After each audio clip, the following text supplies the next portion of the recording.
Thank you so much, Sarah, and welcome, Julia. I see you, there you are, awesome.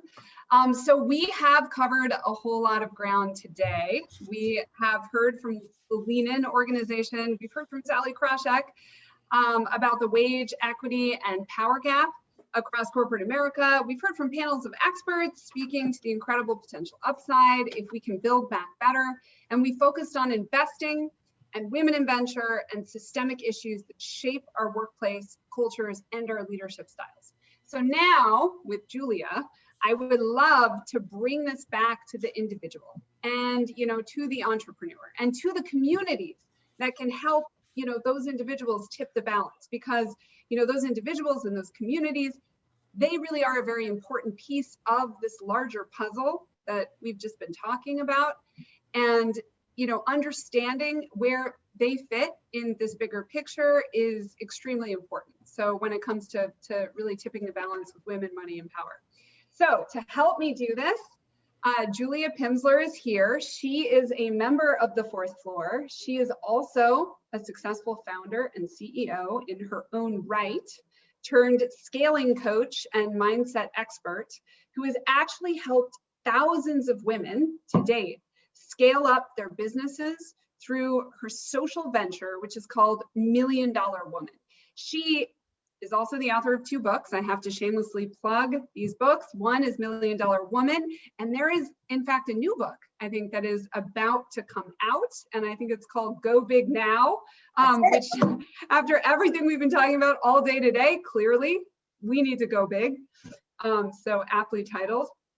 So Julia, I know that you have made really some great strides addressing a related challenge to many of the challenges we've been talking about, this wage and equity gap, et cetera. And this is the revenue gap. And I know this came up a little bit in our first panel, but you really are the expert here. So can you talk to us a little bit about that? Yes, thanks so much for having me here, Breen. I'm so impressed with what you and Kat have built in such a short time, and really excited to be part of this amazing community of change makers. So thanks for having me here. When I was creating $1 Million Women, my social venture, I really wanted to help move the needle for women entrepreneurs. I'm focused on helping women generate high revenue growth businesses. And I noticed that there was a lot of attention being paid to the gap in funding for women entrepreneurs. And that's such an important issue. And I'm involved in that as well. I train women in raising money. I myself raised $6 million in venture capital and $20 million in philanthropic dollars. But I felt that the topic that wasn't really being talked about enough, and I'm competing with the New York ambulance here, so forgive me if you can hear that. Can you hear me okay? Yes. Yeah. Right, good. So the topic that I really wanted to tackle with my new social venture, $1 Million Women, is what happens when women leave corporate America and launch their own businesses, as increasingly women are doing because of all the issues we've been discussing here today, and the ecosystem that is stacked against us, as Sally Kroshek was saying earlier. Sometimes you can be amazing, but you're just not going to get that promotion because there is still inherent and blatant sexism in the workplace.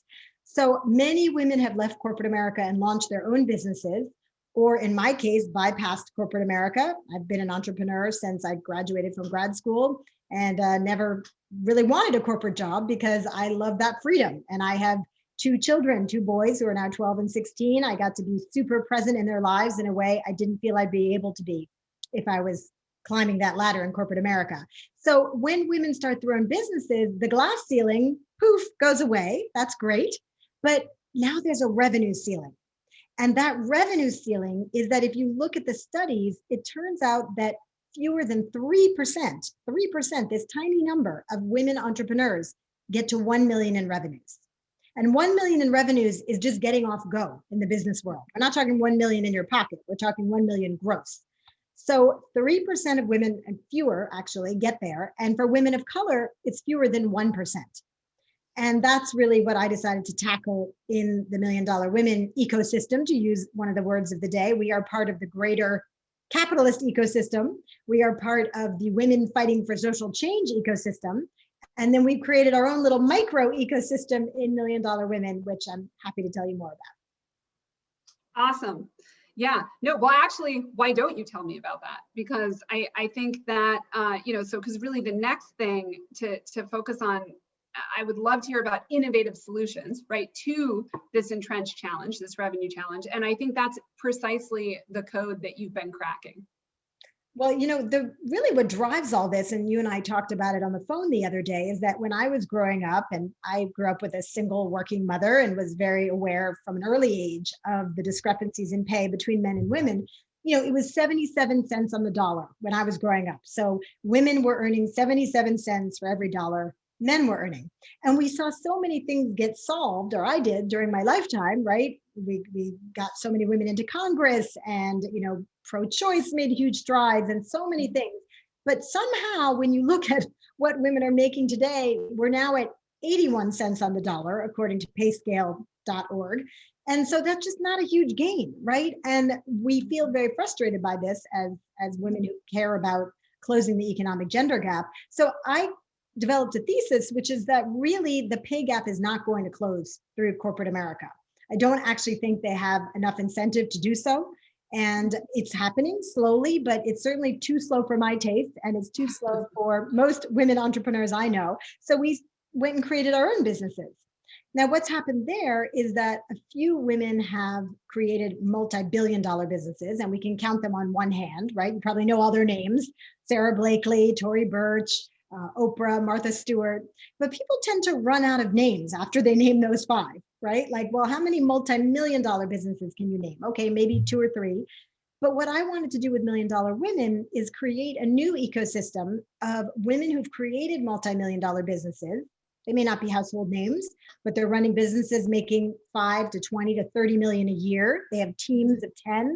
They have the life they want. They're raising their families. Life is good for them. How can those women give back to the next generation and pull them through the door? And that's really what we're about here at Million Dollar Women. I built a multi-million-dollar business from a $30,000 investment that my ex-husband and I put into my initial business, Little Pim. It was a language teaching business for young children, a multimedia business. And if I hadn't had the help of coaches and mentors and my fantastic board, I love that board presentation a few minutes ago. Definitely go get on boards and build your own boards. I serve on several boards and have always had boards for my companies. But if I hadn't had that help, I could easily have been on the other side of that statistic of fewer than 3% making it to a million. So here at Million Dollar Women, we've been helping women for the last 5 years. We just celebrated our 5-year anniversary. Very exciting, and it's been super joyful. We all need a little extra shot of joy. Thank you during this crazy time. And please, if you want to see some of the stories of our grads, just follow me on Instagram. We post them every day, just at my name, Julia Pimsleur. And so what we did was we launched a 4-month business school called Million Dollar Women Masterclass. It's our signature program.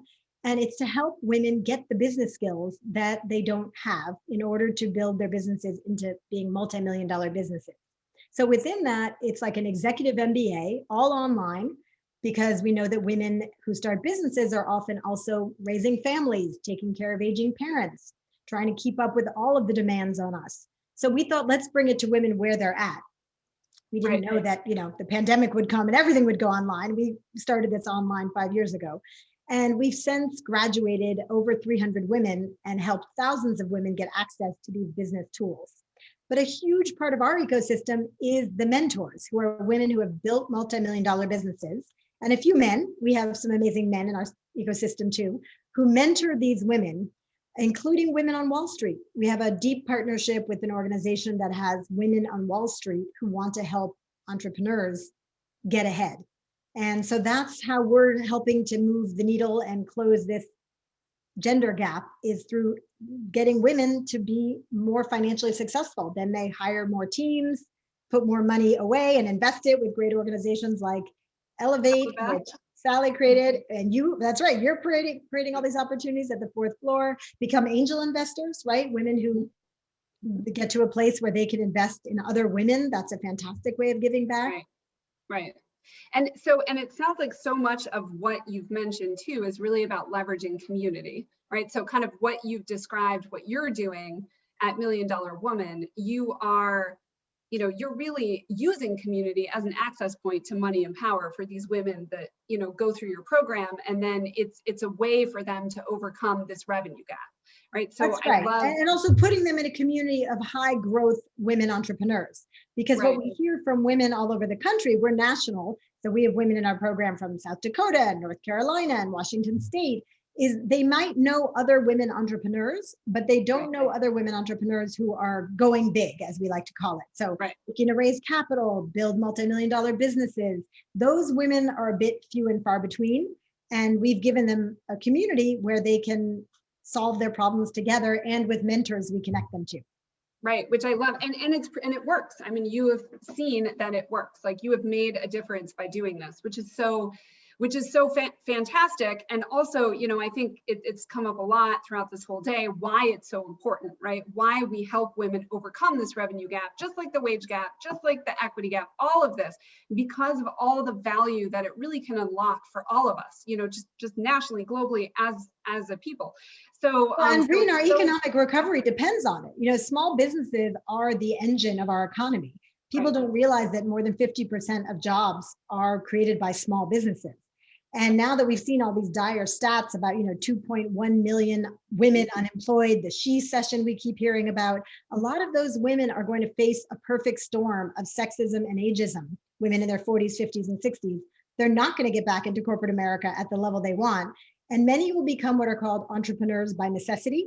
And so we have to get this right. We have to create ways for smart, driven women to get access to business training and education and community, so that they can advance. And the fourth floor is part of that. $1 Million Women is part of that. And so I just really applaud what you're doing. And I'm excited to, partner with you as we help more women go big. Yeah, well, thank you. Thank you so much. And so well said.